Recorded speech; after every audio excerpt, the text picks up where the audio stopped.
ती एका कोपऱ्यात बसून रडायला.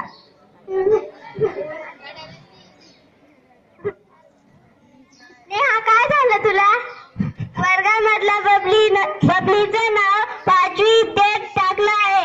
मला पण 5वी इयत्तेत नाव टाकायचं आहे. दादाला सांग ना ग आई. सकाराम, तिला 5वी इयत्तेत नाव टाकायचं आहे. स्नेहा, तुला 4थीला शिकवलं, आणखीन पुढे शिकशील. काय करशील तू?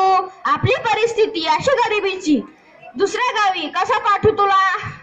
एसटी मध्ये ये जा करीन. त्याच्याबद्दल आता शाळा बंद. आपल्या छोट्या भावाला सांभाळ. दादाला सांग ना ग आई. मला जाऊ द्या, शिकू द्या.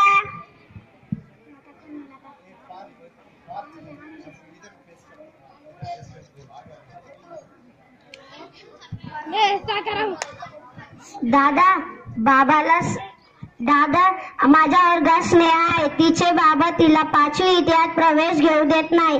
तिचे बाबाला जाऊन सांगा ना काही. बर, मी मुख्याध्यापक व मी सखारामच्या घरी जातो व त्याला समजून सांगतो.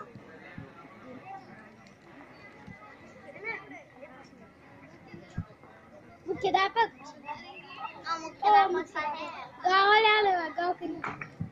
राम राम मुख्याध्यापक. राम राम. चला आपण सखारामच्या घरी जाऊ व त्याला समजून सांगू.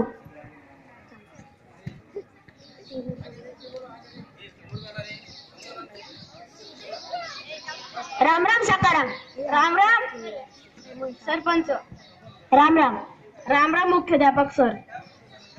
कायद्याप्रमाणे तुला तुझ्या मुलीला शिकवावंच लागेल. जर काही अडचण असेल तर मला सांग, आपण ती सोडू. स्नेहाला पुढे शाळेत पाठव.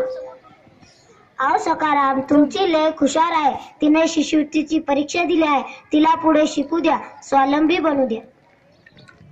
अरे सखा, तुझी पोरगी माझ्या बबली एवढीच, तिच्याच वर्गामधली. मी पण तिला पाठवणार ना. 5वी येतात. अरे, आडगावची शाळा इथून अर्ध्या तासाच्या अंतरावर आहे. माझी लेक जाईन ती एसटी मध्ये.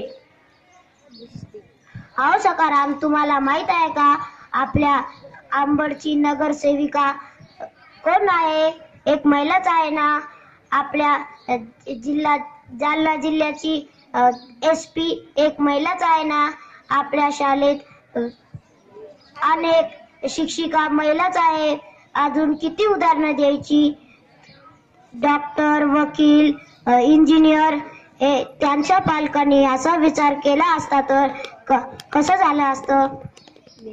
सरपंच व मुख्याध्यापक सर, मला आता पटलं आहे की अपूर्ण शिक्षण नकोय.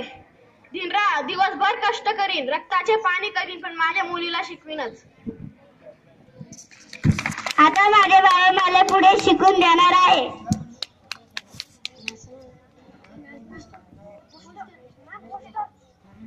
पुष्ट कुठे पुष्ट?